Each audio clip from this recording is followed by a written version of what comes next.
Le 19 octobre 2017 se tenait à Lorient la rencontre Innovation et Quartier. Une rencontre qui visait à explorer de nouvelles activités d'utilité sociale et à imaginer des coopérations innovantes entre les professionnels de la politique de la ville, du développement économique et des entreprises de l'économie sociale et solidaire. Le cœur de l'action d'environnement solidaire, c'est de pouvoir accompagner les habitants et en particulier les locataires de l'habitat social à la gestion de leurs encombrants. Matière sociale, c'est un peu l'idée de sortir de nos champs de compétences architectes-ingénieurs pour s'intéresser à la question du réemploi des matériaux. Environnement solidaire va collecter les choses en bon état dont les habitants ne veulent plus et le redistribuer gratuitement aux habitants du même quartier. Et nous, on s'est dit, il faut implanter des activités économiques au cœur des quartiers, montrer qu'il y a des activités économiques simples et ouvrir un peu le champ des possibles pour la population.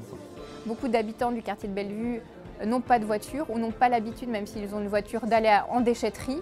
Donc nous, on leur propose justement cet accompagnement de pouvoir collecter soit à nos bureaux, soit chez eux, des objets qui sont en bon état et qu'ensuite, nous, dans un second temps, on peut redistribuer aux habitants.